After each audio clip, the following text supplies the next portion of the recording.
67歳。J'ai eu une enfance normale jusqu'à la guerre. Et quand la guerre est arrivée, c'était difficile avec la guerre. Il y a eu les Allemands, il y a eu la résistance. Et on était très jeunes. Et c'est pas très bien quand on est très jeune d'avoir des armes à la main. Et la guerre donne des mauvaises habitudes. Et après la guerre, on garde les mauvaises habitudes et peut-être on va en prison. Ça, c'est ma jeunesse. Et je suis sorti. Et après, j'ai raconté mes aventures. パリの暗黒街にも身を置いたというジョバンニが作家から映画監督としてデビューした1966年の作品「生き残った者の掟」。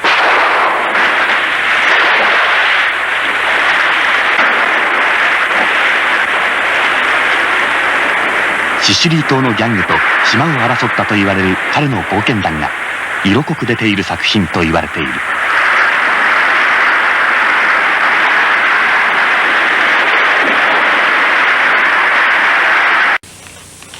アラン・ドロンとフランス映画界の大御所ジャン・ギャバンが共演した暗黒街の2人。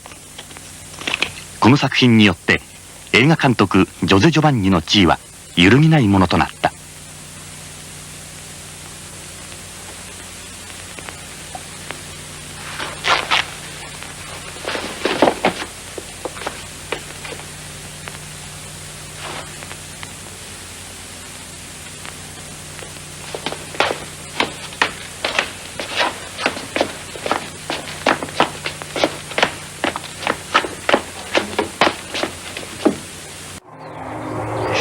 J'ai connu beaucoup d'aventuriers.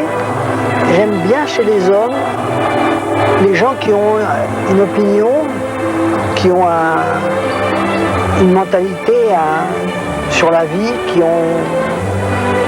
ont des options sur la vie et qui vont au bout de leurs idées. Même si ils doivent mourir pour leurs idées, ils vont au bout de leurs idées. J'aime bien les hommes qui ont une direction dans la vie, une opinion, même s'ils se trompent peut-être, certains de mes personnages se trompent, mais n'empêche qu'ils ont cette opinion et ils sont en règle avec eux-mêmes et ils vont au bout de leur opinion. Et en plus, mes héros ne trahissent personne et se sacrifient les uns pour les autres. C'est ça que j'aime chez mes personnages. それで女性に対してはどのような定義があるんでしょうか。 La femme, c'est beaucoup, hein, je veux dire. C'est beaucoup. C'est la vie, enfin, je veux dire. Pour un homme, c'est très important. Un homme se réalise qu'avec une femme. Le mieux pour une femme, c'est de rencontrer un homme qui ne lui fasse pas de déclaration d'amour, mais qui fasse des actes qui lui prouvent que cet homme l'aime. Le mieux pour la femme, c'est de tomber sur un homme. Vous savez, chez les loups, le loup, il a une compagne pour la vie. Une. Voilà. Pour moi, ça, c'est ma mentalité dans la vie. J'ai une compagne pour la vie. Et je ne lui dis pas que je l'aime. Je fais ce qu'il faut pour qu'elle pense, qu'elle soit sûre que je l'aime, mais je ne lui dis pas que je lui fais pas de déclaration d'amour. 私も理想だそれ言ってらっしゃる方はみんななんかハードボイルドの小説の中のね、セリフみたいに聞こえるんですけども、なんでしょう、法律以外のですね自分のその掟に従って生きる男を描く場合ですね、ジョバンニ監督は大概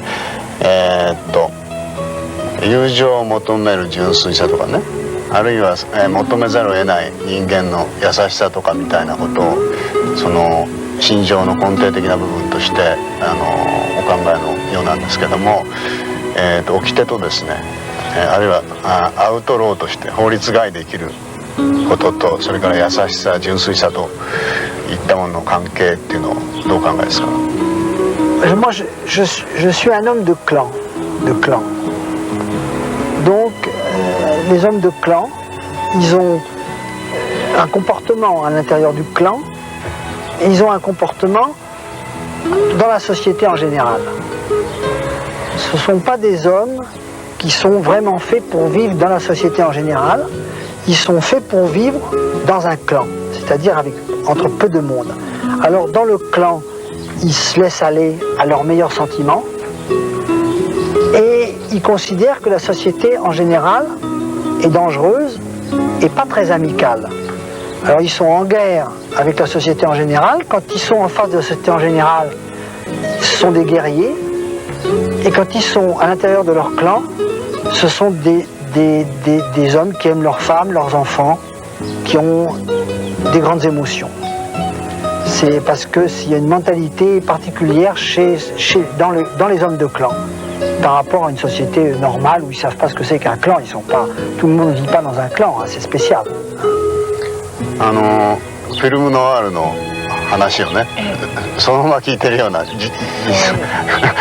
感じなんですけども、もうご自分自身なんですね。そうですね。フランスでは暗黒街に生きる男たちを描いた映画をフィルムノワールと呼んでいる。フランス映画の歴史を語るとき、これを抜きにしては語りえない。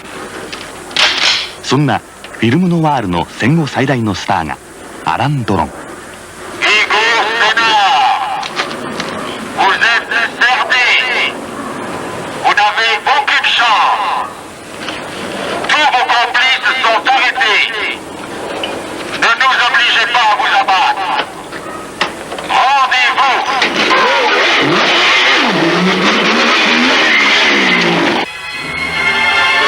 そして戦前のスターがジャン・ギャバン。彼がドロンと共演した地下室のメロディーはフィルムノワールの決定版と呼ばれている。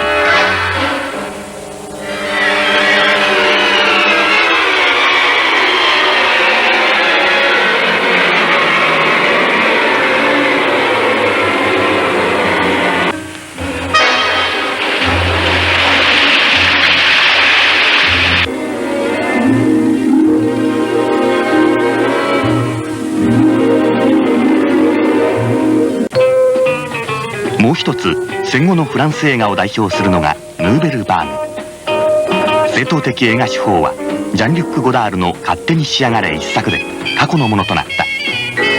1958年のことである。同じゴダールのピエロ・ルフ、主演のジャンポール・ベルモントはフィルムノワールのドロンと並んでフランスを代表する俳優となった。ジョバンニ監督は数々のヒットをですね、映画ヒットをさせてらっしゃるんですけども、ぜひともこれを伺いたいと思ったんですけど、映画のですねヒットの真髄っていうのは何でしょうか。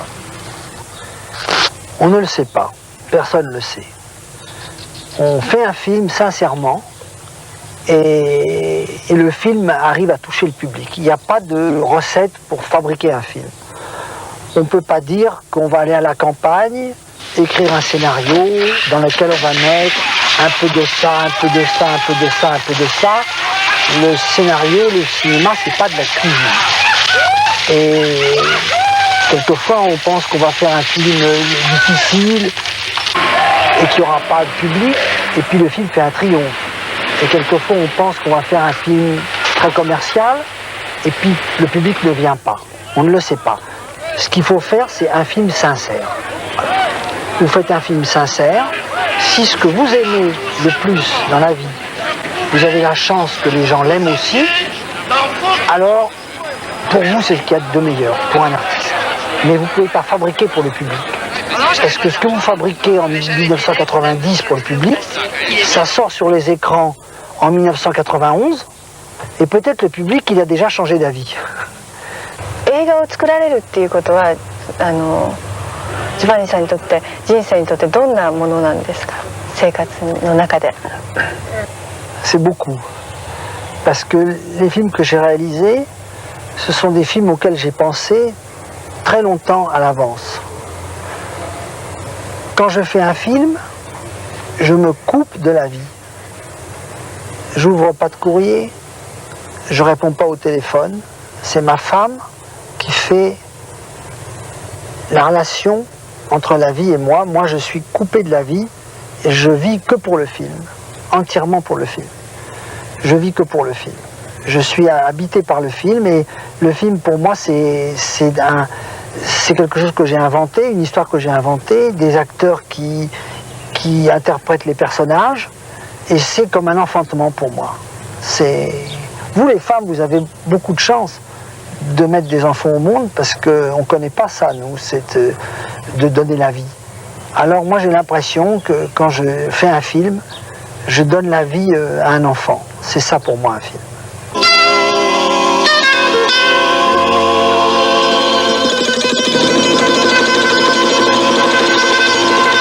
Hey, président.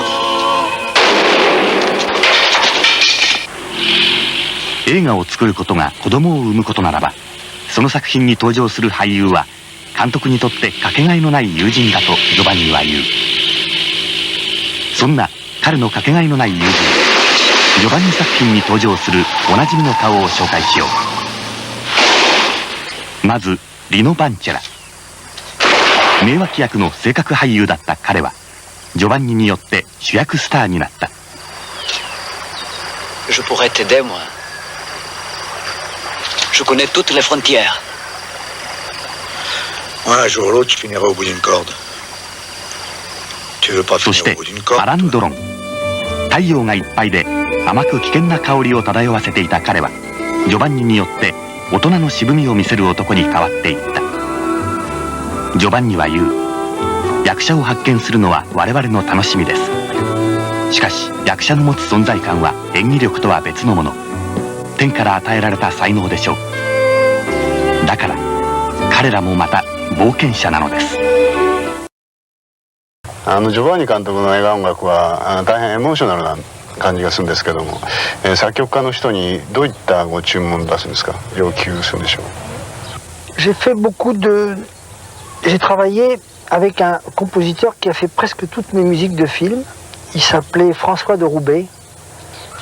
Quand François voyait les premières images du film, il était libre de chercher un thème et j'essayais de rencontrer le thème. C'est-à-dire quand il jouait un thème qui me faisait passer sur la peau comme ça un frisson, je prenais le thème. J'attendais de rencontrer ma propre émotion avec le thème. Que la rencontre se fasse entre le thème et moi, parce que j'avais créé le film, et je cherchais à ce que la musique déclenche en moi la même émotion que les acteurs dans le film. J'ai travaillé tout le temps comme ça. Et c'était un ami personnel et on s'est toujours bien entendu, parce qu'on avait la même sensibilité.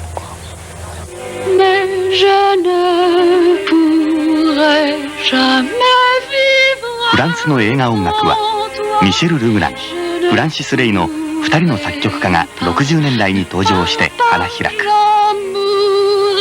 ルグランはフランス版ミュージカル「シェルブールの雨傘」によってシャンソンの言葉の響きを映画音楽に取り入れる。 Mais mon amour ne me quitte pas.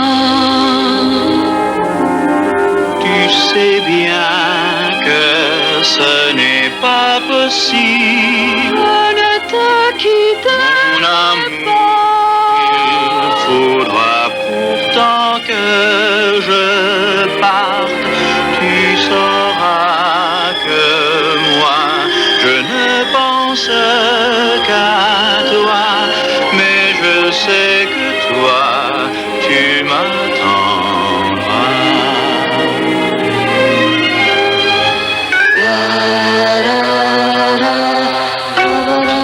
フランシス・レイはシャンソンのメロディーを映画に取り入れた。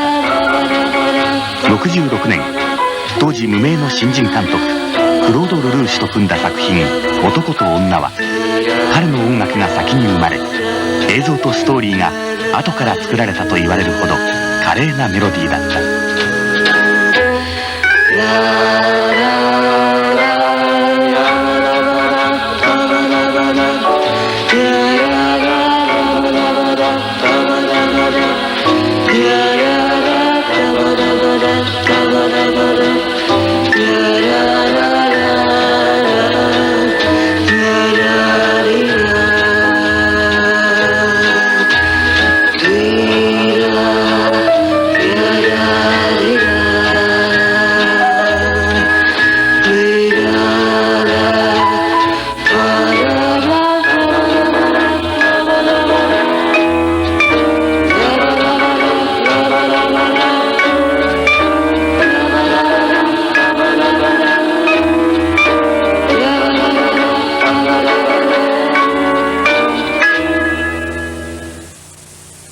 普段はどういったの音楽を聴いてるんでしょうね。J'écris beaucoup avec de la musique. Parce que la musique, elle me coupe, j'aime pas le silence complet. Alors, si j'ai de la musique, j'entends pas les autres bruits. J'ai la musique. Et je travaille, quelquefois, je peux écouter la même musique pendant des semaines. Par exemple, j'ai écrit un livre entier avec le boléro de Ravel. Après, j'ai écrit un livre entier avec le concerto de Aranjuez de Miles Davis. Voilà, j'aime bien les Russes aussi, la musique russe. Et je peux, sans me lasser, remettre éternellement la même musique. なんていう本ですか？これじゃないですか。Oui, avec le boléro de Ravel, j'ai écrit Les Aventuriers. Parce que dans le boléro de Ravel, il y a cette musique montante qui pour moi est comme une exaltation. Et j'ai toujours l'impression que soutenu par cette musique, un homme pourrait marcher dans un combat perdu, dans lequel il y aurait peut-être beaucoup trop d'adversaires pour lui, mais il marcherait quand même dans cette direction. Et il marcherait malgré le nombre des adversaires, il arriverait à marcher. Alors je l'imagine toujours comme ça dans une grande plaine, marchant tout seul vers des ennemis innombrables, soutenu par le boléro qui grandit. Pour moi, c'est ça le boléro de Ravel. だからそれはまさにジョバンニ監督がね、僕にとっての今のジョバンニ監督みたいな感じですね。ラベルのボレロを聴いてるような感じです。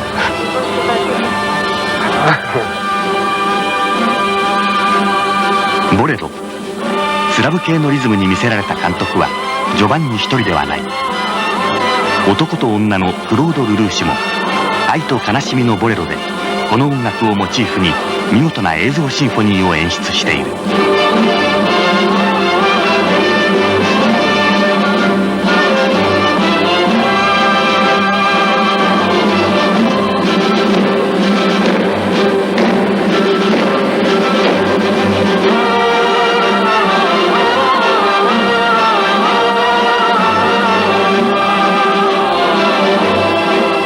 ジョバンニさんにとって一番印象深い音楽と曲は何になりますか？ Finalement, je crois, parce que je trouve que avoir fait un boléro avec 3 notes dans une orchestration si géniale, c'est vraiment artistiquement une très haute performance. Avoir pensé à ça, avoir été visité par cette idée, je trouve ça presque unique. Et c'est ça finalement que je choisirais. ジョバンニさんにとって音楽とは一言で言うとどんなものになるでしょう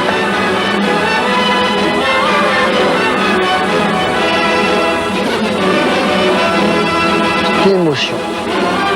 Une émotion. 60歳を過ぎてまだロマンチックな不良少年というイメージのあるジョゼ・ジョバンニ。冒険者の夢をかきたてテンションを高めてくれるボレロのリズムは彼の不良少年の証でもあるのでしょう。